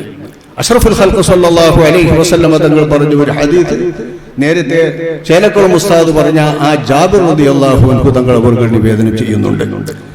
അബൂബക്കർ അൽ ഖത്തീബ് തങ്ങളും ഇബ്നു അബ്ദുൽ ബർറും നിവേദനം ചെയ്ത ഹദീസ് അൽ ഇൽമു ഇൽമാനി. ഇൽമു എന്ന് പറയുന്നത് 2 ഇൽമുണ്ട്. ഇൽമുൻ ഫിൽ ഖൽബി, മനസ്സിലിറങ്ങുന്ന ഇൽമാണ് ഒരു ഇൽമു. ഫദാലിക ഇൽമുൻ നാഫി, അതാണ് നാഫിയായ ഇൽമു. ഫദാക്കൽ ഇൽമുൻ നാഫി, അതാണ് നാഫിയായ ഇൽമു. അഷ്റഫുൽ ഖൽഖ് സ്വല്ലല്ലാഹു അലൈഹി വസല്ലം തങ്ങളുടെ മൊഴി. വഇൽമുൻ അലൽ ലിസാൻ, നാക്കിൻ തുമ്പത്ത് മാത്രമുള്ള ഇൽമു. വദാക ഹുജ്ജത്തുൻ അലൈഹിം ഔ കമാ ഖാല റസൂലുള്ളാഹി സ്വല്ലല്ലാഹു അലൈഹി വസല്ലം. മറ്റൊരു ഇൽമു നാക്കിൻ തുമ്പത്തുള്ള ഇൽമു, പ്രസംഗത്തിന്റെ ഇൽമു എന്നർത്ഥം. പ്രഭാഷകനാണ് പ്രസംഗകനാണ് എന്നൊക്കെ പറയണ ആ വാഴ്ത്തുന്നതും പേനോണ്ട് എഴുതുന്നു എന്നൊക്കെ പറഞ്ഞ അധികമൊക്കെ അങ്ങനെയായിരിക്കും. അങ്ങനെ നമ്മളൊന്നും അല്ലാഹു തആല ആക്കാതിരിക്കട്ടെ, നമുക്ക് പ്രാർത്ഥിക്കാം. പക്ഷേ അത് അങ്ങനെയാണ് അധികം വരിക, നാക്കുമ്പള്ള ഇൽമു. ഇത് അല്ലാഹുവിന്റെ റസൂൽ പറഞ്ഞ ഇൽമുൻ അലൽ ലിസാൻ, നാക്കിന്മേലുള്ള ഇൽമു. അത് ആ ഇൽമിന്റെ അഹ്ലുകാർക്കെതിരെ അല്ലാഹു തആലക്ക് തെളിവ് നിരത്താനുള്ള ഇൽമാണ്. നിനക്ക് ഇൽമു കിട്ടിയില്ലയോ, ഇൽമു അറിഞ്ഞില്ലയോ, ആ ഇൽമു ഉണ്ടായിട്ട് നീ ഇങ്ങനെ എഴുതല്ലോ എന്ന് അല്ലാഹു തആലക്ക് ചോദിക്കാൻ അവർക്ക് വേണ്ടി അല്ലാഹു തആല നൽകുന്നതാണ് ആ ഇൽമു എന്ന് അഷ്റഫുൽ ഖൽഖ് സ്വല്ലല്ലാഹു അലൈഹി വസല്ലം തങ്ങൾ പറയുമ്പോൾ നാഫിയായ ഇൽമു ഖൽബിലിറങ്ങുന്ന ഇൽമാണ്. ഖൽബിലിറങ്ങുന്ന ഇൽമാകണമെങ്കിൽ ആരിൽ നിന്ന് ലഭിക്കണം? ഖൽബിലിറങ്ങുന്ന വിധം തഹ്സീറുള്ള ആളുകളിൽ നിന്ന് ലഭിക്കണം. ആ ആലിമീങ്ങളിൽ നിന്ന് ലഭിക്കുന്ന ഇൽമാവുക എന്നതാണ് ഇൽമിന്റെ ഏറ്റവും മുന്തിയ ബറക്കത്ത്. ആ ബറക്കത്തായ ഇൽമാണ് ബഹുമാനപ്പെട്ട ജൗഹറുൽ ഉലമ വടുതൽ ഉസ്താദ് അവർക്ക് ലഭിച്ചത് എന്ന കാര്യത്തിൽ സംശയമേ ഇല്ല. നമ്മളെ പ്രത്യക്ഷത്തിൽ ലാഹിറല്ലേ നമുക്ക് പറയാൻ കഴിയുള്ളൂ. നമ്മൾ മനസ്സിലാക്കുന്നതിൽ വെച്ച് നാഫിയായ ഇൽമാണ് അവരുടെ ഇൽമെന്ന് എങ്ങനെയും കാണാമല്ലോ. ആ നാഫിയായ ഇൽമ കൽബിലിറങ്ങുന്ന ഇൽമാകാൻ കാരണം ഇത്തരം മഹത്തുക്കളിൽ എത്ര മഹത്ത് ഇൽമിന്റെ നസബ് വളരെ ക്ലിയറാവുക. ഇൽമിന്റെ നസബ് മുത്ത് മുസ്തഫ സല്ലല്ലാഹു അലൈഹി വസല്ലമ തങ്ങളിലാണ് എത്തുക. ബാപ്പാന്റെ ഇമ്മാന്റെ നസബ് എത്ര മോശമാണെങ്കിലും ശരി, ഇൽമിന്റെ നസബ് ഉണ്ടായാൽ ആ നസബ് കൊണ്ട് മറ്റ് നസബിന്റെ എല്ലാ കുറവുകളെയും പരിഹരിക്കാൻ കഴിയുമെന്ന് പറയുന്നത് ഇതുകൊണ്ടാണ്. കാരണം ഇൽമിന്റെ നസബ് ചെന്നു മുട്ടുന്നത് അഷ്റഫുൽ ഖൽഖ് സല്ലല്ലാഹു അലൈഹി വസല്ലമ തങ്ങളിലാണ്. തങ്ങൾ വരെയുള്ള ഈ നസബിലെ പിതാക്കന്മാരെല്ലാവരും സംശുദ്ധരായ സ്വാലിഹീങ്ങളായ നല്ല മുഹഖ്ഖുകളായ ഉലമാ ആയാൽ ആ ഉലമാക്കളിൽ നിന്ന് കിട്ടുന്ന ഇൽമു തന്നെയാണ് നാഫിയായ ഇൽമ്. ആ നാഫിയായ ഇൽമു കൊണ്ട് ദർസിലാണ് ഒരാൾ മെനക്കെടുന്നതെങ്കിലോ ആ ഇൽമിന്റെ നഫ്ഇ പിന്നെ പറയേണ്ട. കേരളീയ ജീവിതം ഒന്ന് പരിശോധിച്ചാൽ മാത്രം മതി. ഇൽമിന്റെ മേഖലയിൽ സേവനം ചെയ്യുന്ന എല്ലാ വിഭാഗത്തെയും സൃഷ്ടിക്കുന്ന ഒരു സ്ഥാപനം ഏതാണ്, കേന്ദ്രം ഏതാണ്? ദർസ്. മുഅദ്ദിൻ അവിടുന്നാ വരിക, മുഅല്ലിം അവിടുന്നാ വരിക, ഇമാം അവിടുന്നാ വരിക, ഖതീബ്, ഖാദി, വേറൊരു മുദരിസ്, മുഫ്തി എല്ലാവരും വരുന്നത് എവിടുന്നായിരിക്കും? ദർസിൽ നിന്ന്. ദർസിൽ നിന്ന് വരുന്നവരെ എങ്ങനെ വരും? വേറെ ഏതെങ്കിലും സ്ഥാപനം എന്ന് വെച്ചിട്ട് ഒരു അറബിക് കോളേജ്, വലിയ അറബിക് കോളേജ് എന്നൊക്കെ പറയുന്നത് അത് കഴിഞ്ഞ് ഇപ്പൊ സമന്വയ കോളേജുകൾ എന്നൊക്കെ പറഞ്ഞ് ഈ തരം സ്ഥാപനങ്ങളൊക്കെ ചിന്തിച്ചു നോക്കി. മുഅദ്ദിനെ കിട്ടുമോ? കിട്ടൂല. മുഅദ്ദിനെ അവിടുന്ന് കിട്ടൂല. മുഅല്ലിമിനെ കിട്ടുമോ? കിട്ടൂല. പ്രാസംഗികനെ ഖതീബിനെ ചിലപ്പോൾ കിട്ടിയെന്ന് വരും. അതിപ്പോ ഞാൻ നേരത്തെ പറഞ്ഞ മാതിരി ആഴ്ചയിൽ ഒരിക്കലോ ഒരു സ്വരട്ടിസോ ജോലി എടുത്താൽ മതിയല്ലോ. അത്യാവശ്യം ഒരു വിലാസാവും, അതിനേക്കാളെ കിട്ടിയെന്ന് വരും. അല്ലാതെ അധിക കേന്ദ്രങ്ങളിൽ നിന്ന് വരുന്നവരെയും കിട്ടില്ല. ദർസിൽ നിന്ന് വരുന്നവരാണ് ഇടക്കാലത്ത് മുറിഞ്ഞവരോ, ഇടക്കാലത്ത് ഉസ്താദ് ഇൽമു തുടർന്നു പോകേണ്ടെന്ന് ചിന്തിച്ചവരോ, അല്ലെങ്കിൽ കുടുംബഭാരം കൊണ്ട് തുടർന്നു പോകാൻ കഴിയാത്തവരോ ആളുകൾ ഇടയിൽ മുറിയുമ്പോഴാണ് അവർ ഈ മേഖലകളിലൊക്കെ എത്തുക. അപ്പൊ ദീനിന്റെ മേഖലയിലുള്ള എല്ലാ സേവനങ്ങളും ഇൽമ് ദർസിൽ നിന്നാണെങ്കിൽ ആ ദർസിൽ നിന്നുള്ള ഇൽമിന്റെ ഭാഗമായുള്ള ഉപകാരങ്ങളാണ് നമുക്ക് മനസ്സിലാക്കാം. അങ്ങനെയുള്ള ഉപകാരങ്ങളിൽ ദർസു തന്നെയുള്ള മുദരിസുമാരെ സൃഷ്ടിക്കുന്ന സ്ഥാപനങ്ങളായി മാറുക ബഹുമാനപ്പെട്ട അംഗീകൃതരായ വലിയ ഉലമാക്കന്മാരുടെയൊക്കെ സൗഭാഗ്യം. അതാണ് വടുതൽ ഉസ്താദർക്ക് കിട്ടിയ മഹാഭാഗ്യം. ആ മഹാഭാഗ്യം നാഫിയായ ഇൽമ്, അത് കുടുംബത്തിന്റെ ഏറ്റവും പ്രധാനപ്പെട്ട നസബ്. ആ നസബ് മാത്രം പോരാ, കുടുംബത്തിന്റെ നസബ് ഇൽമിന് വലിയൊരു സംഗതി തന്നെയാണല്ലോ. അഷ്റഫുൽ ഖൽഖ് സല്ലല്ലാഹു അലൈഹി വസല്ലമ തങ്ങളെ കുറിച്ച് ഹിറഖൽ ചക്രവർത്തി ചോദിച്ചൊരു വലിയ ഹദീസ് സഹീഹ് ബുഖാരിയിലുണ്ട്, നമ്മളൊക്കെ ഓതുന്നതുമാണല്ലോ. ആ ഹിറഖൽ ചക്രവർത്തി ചോദിച്ചപ്പോ ഖുറൈശികളിൽ നിന്ന് തന്നെ വന്ന അബൂ സുഫിയാനോട് ചോദിച്ച ചോദ്യത്തിൽ ഉണ്ടല്ലോ റളിയല്ലാഹു അൻഹു. അബൂ സുഫിയാൻ റളിയല്ലാഹു അൻഹു പിന്നെ വലിയ സ്വഹാബിയാണ്. ആ മഹാൻ അന്ന് ഖുറൈശികളുടെ നേതാവാണ്, കുഫാറിന്റെ നേതാവാണ്. അക്കാലത്ത് അദ്ദേഹത്തോട് ചോദിച്ച ചോദ്യത്തിനുണ്ടല്ലോ കൈഫ നസബുഹു ഫീകും, അദ്ദേഹത്തിന്റെ കുടുംബം എങ്ങനെയുണ്ട് നിങ്ങളിൽ, കുടുംബ പാരമ്പര്യം എന്ന് മുത്തു മുസ്തഫ സല്ലല്ലാഹു അലൈഹി വസല്ലമ തങ്ങൾ നോക്കി. അപ്പോ ബഹുമാനപ്പെട്ടവർ പറഞ്ഞ് ഞങ്ങളുടെ കുടുംബത്തിൽ അറബ്യൻ ഗോത്രത്തിൽ വെച്ച് ഏറ്റവും മുന്തിയ കുടുംബത്തിലാണ്. നബിയുടെ കുടുംബത്തിലേക്ക് ചേർത്തിയിട്ടാണ് ബാക്കി കുടുംബങ്ങളുടെ പവറൊക്കെ. ഏതാളുടെ കുടുംബത്തിന്റെ പവർ നബിയുടെ കുടുംബത്തിലേക്ക് ചേർത്തിയിട്ടാണ്. ഉമറുൽ ഫാറൂഖ് എന്നവരുടെ കാലത്ത് ആളുകൾക്ക് കൊടുക്കേണ്ട വിഹിതങ്ങൾ എഴുതി വെക്കുമ്പോൾ അതിനുവേണ്ടി ലെഡ്ജർ ആദ്യമായി ഭരണകൂടത്തിന്റെ എഴുതി ഉണ്ടാക്കുമ്പോൾ ധാരാളം സമ്പത്ത് ഒഴുകി എത്തിയപ്പോൾ ഒന്നാകെ കൊടുക്കേണ്ടവരും കൊടുക്കാത്തവരും വാങ്ങിയവരും വാങ്ങാത്തവരും തിരിച്ചറിയേണ്ട സന്ദർഭം വന്നപ്പോഴാണ് ഇങ്ങനെ ഒരു ലെഡ്ജർ വെക്കേണ്ടി വരുന്നത്. ഈ ദീവാൻ ബഹുമാനപ്പെട്ട ഉമറുൽ ഫാറൂഖ് എന്നവർ സ്ഥാപിക്കുമ്പോൾ ആ ദീവാനിൽ എഴുതാൻ വേണ്ടിയിട്ട് അഖീൽ ഇബ്നു അബീ ത്വാലിബിന്റെ നേതൃത്വത്തിലുള്ള ജുബൈർ ഇബ്നു മുത്തഇം എന്നവരെ പോലുള്ളവരൊക്കെയുള്ള ഒരു വലിയ കുടുംബങ്ങൾ അറിയുന്ന തറവാട് ഉലമാ ഉന്നസബിൽപ്പെട്ട ആളുകളെ ചേർത്ത് ഉമർ എന്നവർ ഒരു പട്ടിക തയ്യാറാക്കാൻ പറഞ്ഞു. ഈ ദീവാനിൽ കൊടുക്കേണ്ടവരുടെ പേരുകൾ രേഖപ്പെടുത്താൻ ബഹുമാനപ്പെട്ട ഈ പണ്ഡിതന്മാർ ഈ നസബ് അറിയുന്ന ആളുകൾ എഴുതിയത് ആദ്യം നബി സല്ലല്ലാഹു അലൈഹി വസല്ലമ തങ്ങളുടെ കുടുംബം ബനൂ ഹാഷിമിനെ കൃത്യമായി എഴുതി. ബനൂ ഹാഷിം എഴുതിയതിന്റെ ശേഷം പിന്നെ സിദ്ദീഖുൽ അക്ബർ എന്നവർ എഴുതി. സിദ്ദീഖുൽ അക്ബറിന്റെ കുടുംബം ബനൂ തമീമ. പിന്നെ രണ്ടാമത്തെ ഖലീഫയായിട്ട് വരുന്ന ഉമർ എന്നവരെയും അവരുടെ കുടുംബം ബനൂ അദ്ദിനെയും എഴുതി. ഇങ്ങനെ ക്രമത്തിൽ എഴുതിക്കൊണ്ട് ചെന്നപ്പോ ബഹുമാനപ്പെട്ട ഉമറുൽ ഫാറൂഖ് റളിയല്ലാഹു അൻഹു തങ്ങൾ പറഞ്ഞു ശരിയല്ല, നിങ്ങൾ എഴുതിയത് ക്ലിയർ അല്ല. മൂപ്പര് നോക്കിയിട്ട് പറഞ്ഞു, ബനു ഹാഷിമിന് എഴുതിയത് ശരിയാണ്. ഏറ്റവും മുന്തിയ കുടുംബം മുത്തു മുസ്തഫ സല്ലല്ലാഹു അലൈഹി വസല്ലം തങ്ങൾ എഴുതി കഴിഞ്ഞാൽ തങ്ങളുടെ കുടുംബം തങ്ങളുടെ കുടുംബത്തോട് ഏറ്റവും അടുത്ത കുടുംബം അല്ലഖറബ ഫല്ലഖറബ്, ഏറ്റവും തങ്ങളുടെ ഖറാബത്തിനോട് ഏറ്റവും ബന്ധപ്പെട്ടത് ഏതാണോ ആ ഖറാബത്തിന് ശരിക്കെഴുതി പോന്നിട്ട് ഉമറിനെ നിങ്ങൾ അള്ള വെച്ചെടുത്ത് വെക്കണമെന്ന് മഹാനായ ഉമറുൽ ഫാറൂഖ് റളിയല്ലാഹു അൻഹു നിർദ്ദേശിച്ചു. ഉമറിനെ നിങ്ങൾ അള്ള വെച്ചെടുത്ത് വെക്കണം. ഞാൻ ബനു അദി ഗോത്രക്കാർ, ബനു അദിയാണ്, അതായത് അദി എന്ന വംശത്തിലൂടെ ഖുറൈശികളിൽ നിന്ന് വന്നതാണ്. ആ ബനു അദിയെ വെക്കേണ്ടടുത്ത് വെക്കണം. അബൂബക്കർ സിദ്ദീഖിന്റെ ബനു തമീമിനെ അവരെ വെക്കേണ്ടടുത്ത് വെക്കണം. ബനു ഹാഷിമിൽ നബി തങ്ങളോട് ഏറ്റവും അടുത്ത് നിൽക്കുന്നവരുടെ കുടുംബ ബന്ധം നോക്കിയിട്ടാണ് പട്ടിക തയ്യാറാക്കേണ്ടതെന്ന് വരുമ്പോൾ നബിന്റെ ഖറാബത്താണ് ഏറ്റവും വലിയ ഖറാബ. ശരിയായ ഖറാബത്ത് തന്നെ. ഇൽമിന്റെ നസബ് നമുക്ക് എല്ലാവർക്കും നബി സല്ലല്ലാഹു അലൈഹി വസല്ലം തങ്ങളിലേക്ക് മിക്കവാറും മുട്ടും. ആ മുട്ടിയതൊക്കെ അനുഗ്രഹമാക്കി അല്ലാഹു സുബ്ഹാനഹു വ തആല നൽകുമാറാവട്ടെ. നമ്മുടെ ആ പിതാക്കന്മാരുടെയും പിതാമഹന്മാരുടെയും ഒക്കെ ബർക്കത്ത് അല്ലാഹു നമ്മുടെ ഇൽമിൽ ചെയ്യുമാറാവട്ടെ. ആ ഇൽമുൻ നസബിനോട് കൂടെ കൈഫ നസബുഹു ഫീക്കും എന്ന് ചോദിച്ച ആ ചോദ്യത്തിന് മറുപടി പറഞ്ഞു മുന്തിയ തറവാട് നബിന്റെ കുടുംബം. ശരി, നബിന്റെ കുടുംബമായിട്ട് ബന്ധപ്പെട്ട ആ കുടുംബമൊക്കെ ആ ചോദ്യത്തിന് വലിയൊരു സ്ഥാനമുണ്ടല്ലോ. അതിന് വിവരിച്ചു കൊടുക്കുമ്പോൾ ഹിറക്കൽ പറഞ്ഞത് ശരിയാണ്. അമ്പിയാക്കന്മാർ, ഈ അമ്പിയാക്കന്മാർ നിയോഗിക്കപ്പെടുമ്പോൾ അവരുടെ ജനതയിൽ ഏറ്റവും മുന്തിയ കുടുംബം ഏതാണോ ആ കുടുംബത്തിലാണ് അമ്പിയാക്കന്മാർ നിയോഗിക്കപ്പെടുക എന്ന് ഹിറക്കൽ പറഞ്ഞ വസ്തുത സ്വഹീഹുൽ ബുഖാരിയിൽ ഉദ്ധരിച്ചത് കാണാം.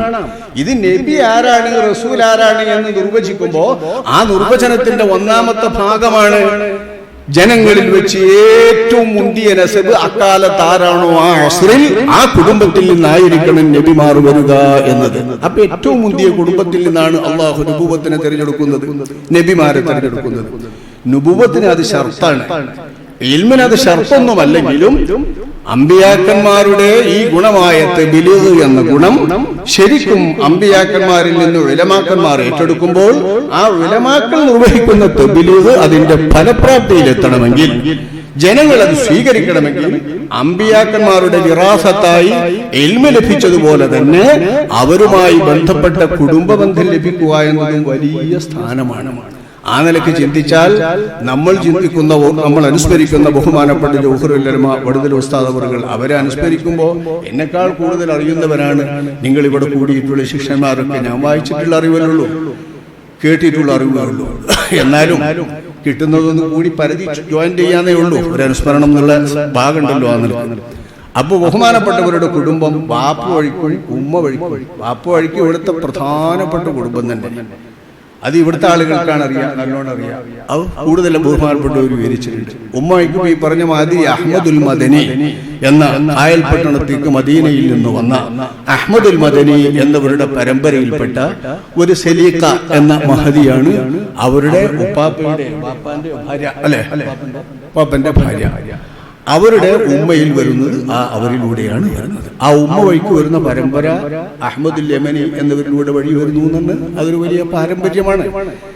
അപ്പൊ ഇവിടെ അല്ലാഹു സുബ്ഹാനഹു വ തആല ഈ പദാർത്ഥ ലോകത്തേക്ക് സൃഷ്ടിക്കുവാൻ വേണ്ടി തെരഞ്ഞെടുത്തിട്ടുള്ള കുടുംബവും മുന്തുക, അവർക്ക് അല്ലാഹു തആല നൽകുന്ന ഔദാര്യമായ കറാമത്തിന്റെയും ഫളിന്റെയും വിറാസത്തിന്റെയും ഏറ്റവും മുന്തിയ അല്ലാഹു തആലാന്റെ സമ്മാനമായ ഇൽമ്, ആ ഇൽമിന്റെ പിതാക്കന്മാരുടെ പരമ്പരയും സംശുദ്ധരിൽ സംശുദ്ധരാവുക എന്ന നിലക്ക് അല്ലാഹു തആല അനുഗ്രഹിച്ചിട്ടുള്ള മഹത്തുക്കളാകുമ്പോൾ അവരുടെ മഹത്വവും അവരുടെ ഇൽമിന്റെ മഹത്വവും അല്ലാഹു സുബ്ഹാനഹു വ തആല ഏകിയതുപോലെ തന്നെ വെളിച്ചമുള്ളതും തെളിച്ചമുള്ളതുമായി മാറും. ഇങ്ങനെ വന്നതാണ് ബഹുമാനപ്പെട്ടവരുടെ ഇൽമ് നാഫിയായ ഇൽമായി തീരുന്ന ആ അതേ അവസ്ഥ. നിങ്ങൾ കേട്ടല്ലോ ആ സ്വഭാവം. ആ സ്വഭാവം ബഹുമാനപ്പെട്ട ചേലക്കളും മുസ്താബറുകൾ പറഞ്ഞു ഒറ്റ വാക്കാണെങ്കിലും ആ വാക്കിന്റെ ഹത്തുണ്ട്. അതൊക്കെ അതൊരു വല്ലാത്ത സ്വഭാവമാണ്, ഒരുവിധം ആളുകൾക്കൊന്നും കിട്ടാത്തൊരു സ്വഭാവം. അങ്ങനെയുള്ള ഒരുപാട് മഹാസൗഭാഗ്യങ്ങൾ ബഹുമാനപ്പെട്ടവർക്ക് അല്ലാഹു തആല നൽകുന്നുണ്ട്. ഞാനിപ്പ പറഞ്ഞൊരു ഉദാഹരണം ആരോ പറഞ്ഞല്ലോ, ഇവിടെ അധ്വാനിക്കാനുള്ള ലോകമാണ്, ഇവിടെ അധ്വാനിക്കുന്നതിനുള്ള ലോകമാണ്, വിശ്രമിക്കുന്നത് മരിക്കുമ്പോഴാണ് എന്ന് ബഹുമാനപ്പെട്ടവർ പറഞ്ഞു. ഇതേ വാക്ക് ബഹുമാനപ്പെട്ടവർ പറഞ്ഞ് ഞാനിപ്പം കേൾക്കുന്നതാണ്. അതേപോലൊരു വാക്ക് ബഹുമാനപ്പെട്ട മൗലാന രാമന്തലി തങ്ങൾ അവറുകൾ, കേരള സംസ്ഥാന ജമിയത്തുൽ ഉലമയുടെ ജനറൽ സെക്രട്ടറി ആയിരുന്നു ബഹുമാനപ്പെട്ടവർ. രാമന്തലി തങ്ങൾ അവറുകളും വടുതല ഉസ്താദും തമ്മിൽ അഭേദ്യമായൊരു ബന്ധമുണ്ട്. ആ ബന്ധം എന്താണെന്ന് വെച്ചാൽ മക്കയിൽ വെച്ചുണ്ടായ ബന്ധമാണത്, മക്കത്തു നിന്ന് വെച്ചുണ്ടാകുന്ന ബന്ധം. അല്ലാതെ അവരോട് കുടുംബേറ്റ് ബന്ധമുണ്ട്, ഏഴുമലത്തങ്ങന്മാരായിട്ടുള്ളൊരു ബന്ധമുണ്ട്. ആ ബന്ധം പിന്നെ ഗാഠമായി അങ്ങ് വല്ലാത്തൊരു ബന്ധമായി തീരുന്നത് മക്കയിൽ വെച്ച് കൊല്ല ഹജ്ജിന് കാണുമ്പോൾ അവരിരുവരും ഒരേ സ്ഥലത്താണ് ഇരിക്കുന്നത്. അധികം എല്ലാവർക്കും അറിയാം, നിരന്തരമായി ഹജ്ജുകൾ വർഷാവർഷം കിട്ടിയാൽ ഇവരുടെ ഹരാണ് ഹജ്ജ് തന്നെ. സൗകര്യവും സന്ദർഭമൊക്കെ കിട്ടും, അതിനനുസരിച്ച് പോകുന്നതിനാണ് അല്ലാഹു എല്ലാം കബൂലാക്കുമാറാവട്ടെ. മറ്റൊന്നിനും കുഴപ്പമില്ലാതെ, മറ്റൊരു ബാധ്യതകൾക്കൊന്നും വിഘ്നം വരാതെ സന്ദർഭവും സൗകര്യവും അല്ലാഹു തആല നൽകുക, അത് മക്കയിലേക്കും മദീനയിലേക്കും പോകാൻ വേണ്ടി സൗകര്യം കിട്ടുക എന്ന് പറഞ്ഞാൽ അതൊരു സൗഭാഗ്യം തന്നെയാണല്ലോ. അങ്ങനെ ധാരാളം സൗഭാഗ്യം കിട്ടിയവരാ രണ്ടാണ്. അപ്പൊ ആ രണ്ടുപേരും തമ്മിലുള്ള ഈ സാമ്യം പോലത്തെ ഒരു സാമ്യം അവരോട് പറയുമ്പോൾ വലിയ ഇബാദത്തുകാരനാവും. ആ ഇബാദത്തിന്റെ സമയത്ത് പറയുമ്പോൾ ഇത്ര അധ്വാനിക്കുമെന്ന് പറയുമ്പോൾ ഇവിടെ അതിനുള്ള തന്നെയാണ് വിശ്രമം മരിച്ചതിന്റെ ശേഷം. വിശ്രമിച്ചൂടെ എന്ന് ചോദിച്ചാൽ വിശ്രമം മരിച്ചതിന്റെ ശേഷമാണ്. മരിക്കുന്നതും മരണത്തിന്റെ ശേഷവുമാണ് വിശ്രമം, ഇവിടെ അധ്വാനമാണ്. ഇതൊരു വലിയ വാക്കാണ്. അതേപോലെ തന്നെ ബഹുമാനപ്പെട്ടവർ പറഞ്ഞിട്ട് ഇവിടെ അനുസ്മരിച്ചെന്നാണ് ഞാൻ സംസാരിക്കുന്നത്. വല്ലാത്തൊരു സ്വഭാവം, ആ സ്വഭാവവും അമ്പിയാക്കന്മാരുടെ മുത്തു മുസ്തഫ സ്വല്ലല്ലാഹു അലൈഹി വസല്ലം തങ്ങളുടെ നിലവാരത്തിൽ വരുന്ന ആ ഒരു വല്ലാത്ത സ്വഭാവം, സത്സ്വഭാവം കൊണ്ടും മുന്തിയ സ്വഭാവം കൊണ്ടും അല്ലാഹു സുബ്ഹാനഹു വ തആല ആദരിക്കുന്നതിനുള്ളതാണ് അല്ലാഹു ആദരിച്ചിട്ടുള്ള നസബുകൾ. ഉമ്മ വഴിക്കും അതുപോലെ പിതാവ് വഴിക്കുമെന്ന ആ നസബിൽ നിന്ന് ലഭിച്ചിട്ടുള്ള സ്വഭാവ മഹിമയാണ് ഏറെക്കുറെ പിന്നീട് വികസിക്കുകയും ഇൽമു കൊണ്ട് വെളിച്ചവും തെളിച്ചവും ലഭിക്കുകയും ജ്വലിക്കുകയും ചെയ്യുന്ന വിധം അദ്ദേഹത്തിന്റെ സ്വഭാവത്തിൽ നമ്മൾ തെളിഞ്ഞു കാണുക. ഏതാളുകൾക്കും ഇഷ്ടപ്പെടുന്നൊരു സ്വഭാവം. അങ്ങനത്തെ ഒരു സ്വഭാവം കൊണ്ട് അല്ലാഹു തആല അനുഗ്രഹിച്ചാൽ ആ ഇൽമു പിന്നെ പറയണ്ടല്ലോ. ആ ഇൽമിന് ജനങ്ങളിൽ കിട്ടുന്ന സ്വീകാര്യത, ഈ സ്വീകാര്യത അല്ലാഹു നൽകുന്ന ഒരു മഹത്തായ ഔദാര്യമാണ് ഖബൂൽ. ഈ ഖബൂൽ അല്ലാഹു നൽകുന്ന ഔദാര്യവും ബഹുമാനപ്പെട്ടവർ നേടിയിട്ടുണ്ട്. അങ്ങനെ ചിന്തിച്ചാൽ കേരളീയ ഉലമാ സമൂഹത്തിൽ എന്റെ ഒക്കെ കാലത്ത് നമ്മളിങ്ങനെ നിലനിർത്തി നോക്കിയാൽ സുദീർഘമായി ഇൽമിന് സേവിച്ചിട്ടുള്ള ആളുകൾ 50 കൊല്ലം ദർസ് തന്നെ നടത്തിയിട്ടുള്ള മുദരിസുമാരെ ആദരിക്കുന്ന ഒരു ചടങ്ങിന് ബഹുമാനപ്പെട്ട ചേലക്കുളം ഉസ്താദ് അവറുകൾ, അതുപോലെ വടകര ഉസ്താദ് അവറുകളെയും ഇവർ പോലത്തെ വിലമാക്കന്മാരെല്ലാം ആക്കിയതിൽ 50 കൊല്ലാണ് അന്ന്. പിന്നെ അതിന് ശേഷം ഒരു 10 കൊല്ലം കൂടി അവർ ജീവിച്ചു. ഏതാണ്ട് 10 കൊല്ലമായിട്ടില്ലെങ്കിലും അന്ന് തന്നെ 50 അല്ല, അന്ന് 50-55 പിന്നെ അതിന്റെ ശേഷം ഒരു 5 കൊല്ലം കൂടിയൊക്കെ 6 കൊല്ലം കൂടിയൊക്കെ അവർ ജീവിച്ചു. അത്രയും കാലം ബഹുമാനപ്പെട്ടവർ ഇനിയും ജീവിക്കുന്നു. അല്ലാഹു ദീർഘായുസ്സ് നൽകുമാറാവട്ടെ. സഹധർമ്മിണി വേർപ്പെട്ടു പോയൊരു പ്രയാസമുണ്ട്. ഞാനും ആ ദുഃഖം അനുഭവിച്ചിട്ടുള്ളതാണ്. തീവ്രമായൊരു ദുഃഖം തന്നെയാണ്. ദുഃഖം എന്ന് പറഞ്ഞാൽ അത് കേവലം ഒരു ദുഃഖമല്ല, ഒരു തരം ഒരു വഹ്ശത്ത്, വല്ലാത്തൊരു വഹ്ശത്താണല്ലോ. ആ ഒരു വഹ്ശത്ത് ഈ പ്രായത്തിലൊക്കെ ആവുമ്പോൾ ഒരു വല്ലാത്തൊരു വഹ്ശത്ത് തന്നെയായിരിക്കും. അത് എന്തിനും ഏതിനും അവരെ തന്നെ ആശ്രയിച്ചിരിക്കുന്ന ഒരവസ്ഥയിൽ നിന്ന് സഹധർമ്മിണി വേർപ്പെട്ടു പോവുക എന്ന് പറയുന്ന ആ ഒരവസ്ഥ, ആ പരിചയം 1-2 വർത്തമാനം പറഞ്ഞ ആ കൂട്ടത്തിൽ ബഹുമാനപ്പെട്ടവർ അത് ഒന്നുകൂടി പറഞ്ഞു, ആ ഹദീസ് വിവരം പറഞ്ഞു. ആ പറഞ്ഞത് വല്ലാത്തൊരു ആ അസൂബത്ത് വലിയൊരു സംഭവം തന്നെയാണ്. ആ സംഭവത്തിന്റെ വിഷമത്തിലാണ് അവർ. അല്ലാഹു തആല അതിന് പരിഹാരം നൽകുമാറാവട്ടെ, ക്ഷമയും നൽകുമാറാവട്ടെ. ആ ക്ഷമക്ക് മുന്തിയ ജസായും അല്ലാഹു തആല മഹത്തായ അജ്റും അവർക്ക് നൽകി അനുഗ്രഹിക്കുമാറാവട്ടെ. അത്തരം ഒരു വലിയ പ്രതിസന്ധിയിൽ, ആ പ്രയാസത്തിൽ അറിയിക്കുന്നുണ്ടെങ്കിലും ദീർഘായുസ് അല്ലാഹു തആല നൽകാൻ വേണ്ടി നമുക്ക് കൊതിക്കുക. കാരണം മുഅ്മിനീങ്ങളായി ആലിമീങ്ങളായി ഇൽമിൽ സേവനം. ഞാൻ ഇപ്പോൾ ആശ്ചര്യപ്പെടുകയാണ്. ഇരുന്നാണ് അവർ പ്രസംഗിക്കാന്നാണ് ഞാൻ വിചാരിച്ചത്. ഞാൻ ഇപ്പോൾ നിന്നിട്ട് തന്നെ ആടിപ്പോയി. ചിലപ്പോഴൊക്കെ ഞാൻ ഇരിക്കാറുണ്ട്, ഇരുന്ന് കണ്ട് സംസാരിക്കാറുണ്ട്. അപ്പൊ ഞാൻ നാണം കെട്ടുപോയി. അവർ നിൽക്കുന്നുണ്ട്. 90 കഴിഞ്ഞ ഒരാള് നിൽക്കാന്ന് പറഞ്ഞ് നിന്ന് അന്നാ നിന്നിട്ട് നിർത്തുന്നുണ്ടോ? നിന്നിട്ടും അങ്ങനെ പ്രസംഗിക്കുന്നില്ല. അത് ആ പഴയ കാലത്തുള്ള പ്രസംഗത്തിന്റെ പൗടിയോടുകൂടെ ഭാഷാശുദ്ധിയോടുകൂടെ തന്നെ പ്രസംഗിക്കുക. അത് ആ ഒരു തലമുറക്ക് മാത്രം അനുഗ്രഹമായിട്ട് ഞാൻ കാണുകയാണ്. അവരൊരു തലമുറ വല്ലാത്തൊരു തലമുറയെ ബാക്കിയാത്തില്ല. അവഗ്രഹത്തിന്റെ വാക്ക് വല്ലാത്തൊരു വാക്കാണ്. ഇവിടെ മൂപ്പരുടെ വാക്ക് അങ്ങനത്തെ ഒരു അറബായിരുന്നു അവരുടെ അറബ്. നല്ല കൃത്യമായൊരു സംസാരം. ആ സംസാരം പറഞ്ഞിട്ട് ഷെയ്ഖുന ഷെയ്ഖാദം ഹദറത്തിൽ നിന്ന് അവസാനം സനദ് സ്വീകരിക്കുന്നവരായിരിക്കാൻ നിങ്ങൾ. ആ ഒരു ബാച്ച് വല്ലാത്തൊരു ബാച്ചാണ്. നമ്മളെ തങ്ങളെ പ്രധാനപ്പെട്ട ഉസ്താദ് ബഹുമാനപ്പെട്ടവർ തിരുരങ്ങാടി വാപ്പു മുസ്ലിയാർ അവറുകൾ, തിരുരങ്ങാടി വാപ്പു മുസ്ലിയാർ അവരുടെ കൂട്ടത്തിലുണ്ട്. ബഹുമാനപ്പെട്ടവരിലുണ്ട്. ഷെയ്ഖുൽ ഉലമ എൻ കെ ഉസ്താദ് അവരുടെ കൂട്ടത്തിലുണ്ട്. CM മടവൂർ അബൂബക്കർ മുസ്ലിയാർ നവറല്ലാഹു മർഖദഹു ഇവരൊക്കെ ആ കൂട്ടത്തിലുണ്ട്. ബഹുമാനപ്പെട്ട വടുതല മൂസ ഉസ്താദ് തന്നെ ജമ്മുൽ ജവാമി വെല്ലൂരിൽ ഉണ്ട്. അതൊക്കെയാണ് നമ്മളെ കാണേണ്ട ഒരു സംഗതി. ജമ്മുൽ ജമാഅത്ത് വെല്ലൂരിൽ നിന്ന് വിളയൂർ മുഹമ്മദ് മുസ്ലിയാർ അവറുകളിൽ നിന്ന് ഓതി എന്ന് തന്റെ ആത്മകഥ എഴുതുമ്പോൾ ബഹുമാനപ്പെട്ട വടുതല മൂസ ഉസ്താദ് എഴുതുകയാണ്. വാസ്തവത്തിൽ വിളയൂർ ഉസ്താദ് അവറുകൾ വടുതല മൂസ ഉസ്താദിന്റെ അത്ര തന്നെ പ്രസിദ്ധനായിട്ടല്ല ഉള്ളത്. അങ്ങനെയുള്ള ഒരു ഉസ്താദിൽ നിന്ന് ഞാൻ ജമ്മുൽ ജവാമി വെല്ലൂരിൽ നിന്ന് ഓതി കുറച്ചും കൂടി ബോധം ബാക്കിയുണ്ടായിരുന്നു, ആ ഭാവമൊക്കെ കൃത്യമായിട്ട് ഓയിത്തരണമെന്ന് പറഞ്ഞപ്പോൾ അത് ഓതാൻ എനിക്ക് അവസരം കിട്ടി എന്ന് പറയുമ്പോൾ അതവർ അനുസ്മരിക്കുമ്പോൾ അത് ഇൽമിന്റെ ഒരു ബറക്കത്താണ്. എവിടെ നിന്ന് കിട്ടിയ ഇൽമ്, എങ്ങനെ കിട്ടിയ ഇൽമ്, അത് ആരിൽ നിന്ന് കിട്ടിയാലും അത് കിട്ടിയതുപോലെ തന്നെ വെളിപ്പെടുത്താം. നമ്മളൊക്കെ ആണെങ്കിൽ എന്താ ചെയ്യാ, വായിച്ചാലോ കേട്ടാലോ ആക്കിയാലോ ഓതിയാലോ ആ ആള് ഒന്ന് പറയാൻ പോലും നമുക്ക് മടിയാണ്. നമുക്ക് മദ്രസിൽ പഠിപ്പിച്ചത് ആരാണ്, ദർസിൽ പഠിപ്പിച്ചത് ആരാണ്, മീസാൻ ഓയി തന്ന ആരാണെന്ന് ആരും പറയല്ലേ. ഞാൻ പറയുകയാണെങ്കിൽ താജുൽ ഉലമ എന്ന് പറയുമ്പോൾ കേട്ടലുകള് താജുൽ ഉലമാന്റെ അടുത്ത് ഞാൻ ചെല്ലുന്നത് 70 വയസ്സായ അവർ പുത്തമ്പൽ കോഴ്സിക്ക. അതിന്റെ മുമ്പ് ഞാൻ ഓതിയേൽക്കാണ് ഓതി തന്ന കടിയിട്ടൊക്കെ. കിതാബ് വായിക്കാൻ കിട്ടിയിട്ടില്ലേ അവിടെ ചെല്ലാൻ പറ്റൂ. കിതാബ് വായിക്കാൻ വേണ്ടി പഠിപ്പിച്ചു വന്നവരും അലിഫ് പഠിപ്പിച്ചു വന്നവരല്ലേ യഥാർത്ഥത്തിലുള്ള ഗുരുവിജന്മാർ. അവരോടാണ് ഇവിടെ ഏറ്റവും വലിയ കടപ്പാട്. കാരണം അക്ഷരം വായിക്കാൻ കിട്ടിയിട്ടല്ലേ ബാക്കിയൊക്കെ കിട്ടുന്നത്. അക്ഷരം പഠിപ്പിച്ചു വന്നിട്ടുള്ള ആളുകൾ നമ്മൾ ആരും മിണ്ടാറില്ല. കാരണം അവർ മിക്കവാറും അപ്രശസ്തരായിരിക്കാം. അപ്രശസ്തരും അപ്രസിദ്ധരുമായ ആളുകൾ ആർക്ക് വേണം? അപ്പൊ ആ രീതിയിലുള്ള മഹത്തുക്കളെ ഇൽമ് എവിടെ നിന്ന് കിട്ടിയാലും അതിന്റെ ഉറവിടം ഇന്നതാണ്, അതിന്റെ അവലംബം ഇന്നതാണ് എന്ന് അല്ലാഹു തആല ഏകിയ ഒരു മഹത്തായ അനുഗ്രഹമാണെങ്കിൽ ആ അനുഗ്രഹം ആരിലൂടെ ലഭിച്ചുവെന്നും ആരെയാണ് അല്ലാഹു അതിന് വാസ്യതയാക്കി നിശ്ചയിച്ചതെന്നും തുറന്നു പറയുക എന്നത് തന്നെ ഇൽമിന്റെ ഒരു ബറക്കത്താണ്. ഇത്തരം എല്ലാ ബറക്കത്തുകളും സമ്മേളിച്ചവരാണ് ബഹുമാനപ്പെട്ട നമ്മൾ അനുസ്മരിക്കുന്ന വടുതല ഉസ്താദ് അവറുകൾ. അവർ ഈ ജമ്മുൽ ജവാമി ആ വെളിയൊരു ഓമ്പൂട്ടി മുസ്ലിയാർ, ആ കൂട്ടത്തിലൊരാളും കൂടി ഉണ്ടായിരുന്നു. അതും പ്രസിദ്ധൻ തന്നെയാണ്, പക്ഷെ പ്രസിദ്ധനാണ് ചേകനൂർ എന്ന് പറയുന്നത്. ആ ഇങ്ങനത്തെ എല്ലാവരും പ്രസിദ്ധന്മാരാണ്. അവരുടെ എല്ലാവരും സൗഭാഗ്യവാന്മാരാണ്. പക്ഷെ ആ കൂട്ടത്തിൽ മുത്തനബിന്റെ ഉമ്മത്തിൽപ്പെട്ടവർ തന്നെയാണല്ലോ പോലെ. അതൊക്കെ മുത്തനബിക്ക് അതൊന്നും ക്രെഡിറ്റ് കുറവല്ലല്ലോ. അതേപോലെ ഈ മഹത്തായ ഉസ്താദുമാരുടെ കൂട്ടത്തിൽ അവരുടെ ശരീക്കുമാരുടെ കൂട്ടത്തിൽ ഒരു ചേകനും ഗുരുവുണ്ട്. അത് ഓൽക്ക് കണ്ണുകെട്ടണേനുള്ളായിരിക്കും. ബാക്കി എല്ലാവരും പ്രശസ്ത. തെക്കുന്നും വടക്കൊന്നും ചെന്നവരൊക്കെ പ്രശസ്ത. ആ ഒരു തലമുറ ശൈഖാനമഹറത്തിൽ നിന്ന് അവസാനം ഈ സനത് സ്വീകരിച്ചവരാകാ എന്റെ ബഹുവന്യ ഉസ്താദ് വണ്ടൂരിലെ ഉണ്ണി മുഹമ്മദ് മുസ്ലിയാർ അവരൊക്കെ ആ കൂട്ടത്തിൽപ്പെട്ടതാണ്. ധാരാളം ശിക്ഷഗണങ്ങളുള്ള ഉസ്താദുമാർ, ആയിരക്കണക്കിന് ശിഷ്യന്മാരുള്ള ഉസ്താദുമാർ.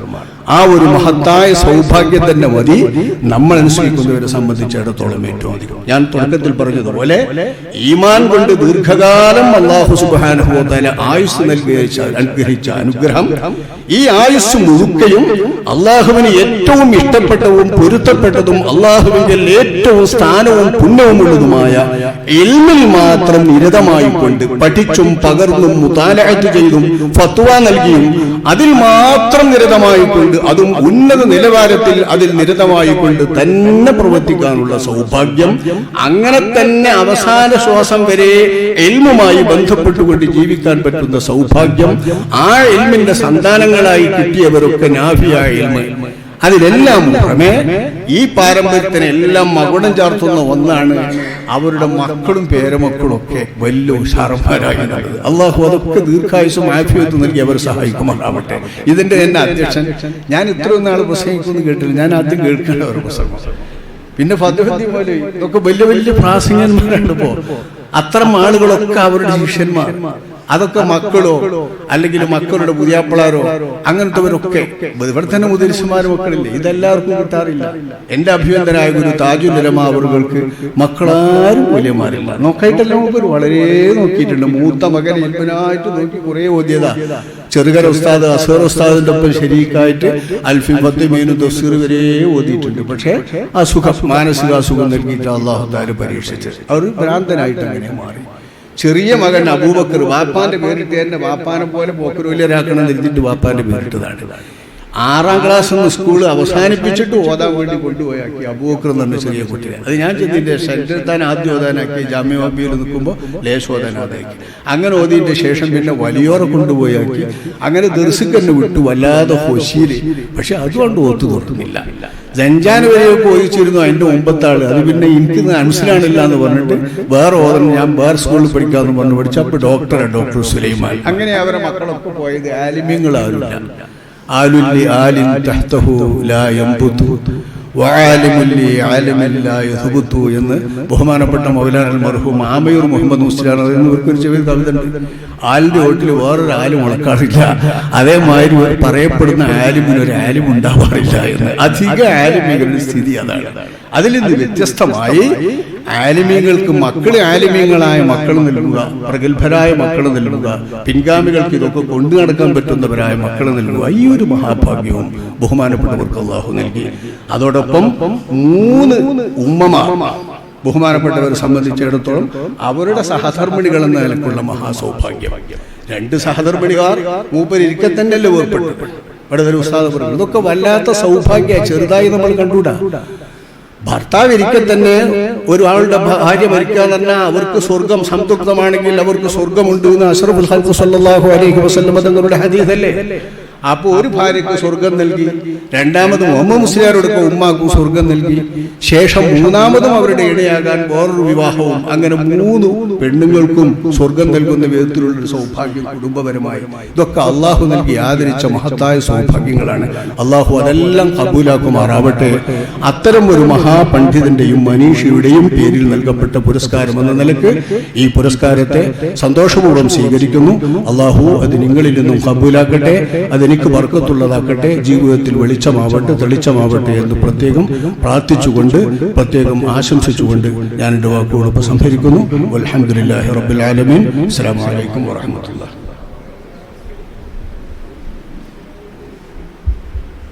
ഇൻഷാ അല്ലാഹ് ഇനി നമുക്ക് നമ്മളെല്ലാം ഏറെ പ്രതീക്ഷയോടെ കാത്തിരിക്കുന്ന തങ്ങളവരുടെ സംസാരമാണ്. അതിനുശേഷം ദുആ ഉണ്ട്. അതിനു മുമ്പ് ഒരു ചെറിയൊരു പരിപാടി. നമ്മുടെ പ്രകൃതി ദുരന്തത്താൽ പ്രയാസപ്പെടുന്ന സഹോദരങ്ങൾക്ക് നമ്മുടെ ദക്ഷിണ കേരള ജമിയത്തുൽ ഉലമ നിർമ്മിച്ചു നൽകുന്ന ദക്ഷിണ ഭവന് വേണ്ടിയുള്ള ഒരു സഹായഹസ്തം നമ്മുടെ അബ്റാർ ഉലമ കൗൺസില് അവര് സംഭരിച്ചിട്ടുണ്ട്. അത്